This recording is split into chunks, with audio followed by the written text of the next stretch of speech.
Hello and welcome to another daily market update by Market Intel. My name is Ben and today I want to take you through the NASDAQ chart. We haven't done that for a while and NASDAQ is arriving at a critical juncture. So I think it's worth looking at the chart and let's go.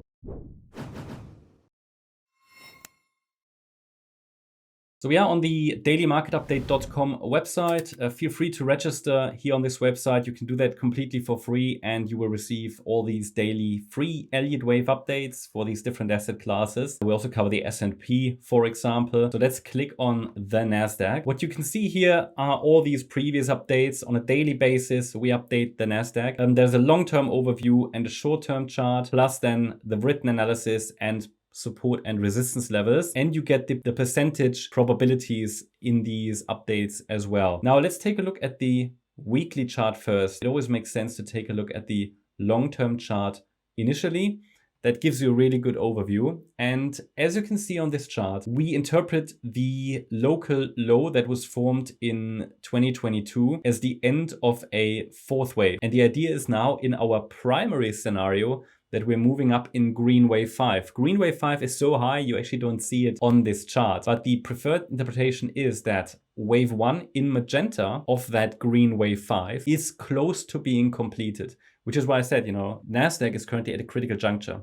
So any impulse or diagonal pattern in Elliott-Wave, any 5-wave move that indicates where the trend is going. And on the chart, we can currently see a 5-wave move there highlighted in blue. Well, that typically indicates that after 5 waves, we should expect a correction. So that's just the ebb and flow of the markets. 5 waves up, 3 waves down. Only then we can generate pullback trading zones, with a correction. It's like the breathing in, breathing out of the market. These pullback trading zones are what you can often see on our chart. So we are always looking for these 5 waves. When 5 waves are finished, we're looking for a corrective pullback. As you can see in the blue, with the blue labeling, 5 waves are nearly completed. I can't say they are completed because we haven't got a top confirmation at this stage, but it indicates that very soon magenta wave 1 should be complete. That indicates that magenta wave 2 should follow. So after magenta wave 1 is completed as a 5-wave move, wave 2 should follow. And it should be a higher low and it should end ideally above 12,949. Obviously, this wave 2 will be completely invalidated if there is a break below the 2022 low at 10,751, but already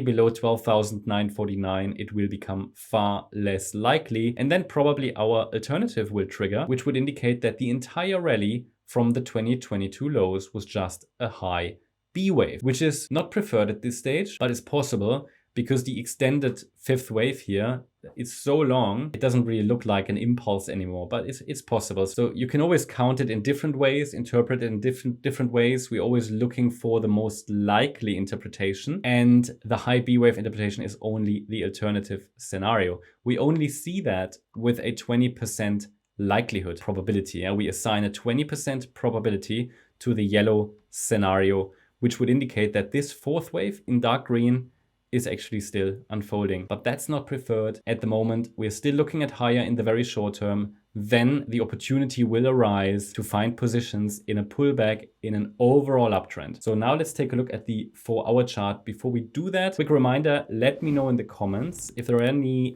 assets, any stocks, cryptos, or other assets that we cover that you want me specifically cover in a video. Take a look at our website. Let me know in the comments. Also, don't forget to hit the like button, leave a comment, and also subscribe. Thank you very much. So let's take a look at the 4-hour chart now. Here you can see the detailed wave count, and you can also see that wave 5 should be close to completion. I would say first indication that a top is actually in place would be a break below 17,372. What we'd like to see at the moment is that we go a little bit higher before we form a top. So there is a 38% likelihood that if in any pullback, we actually turn around in this blue alternative trading zone. It's for alternative wave 2 for the alternative wave count. It's an extended count. I'm going to explain that in a minute. If the price turns around in this zone between 15,180 and 16,570, then we could see further extensions, direct extensions higher in magenta wave 1. Basically what I indicate is that this wave 5 here would extend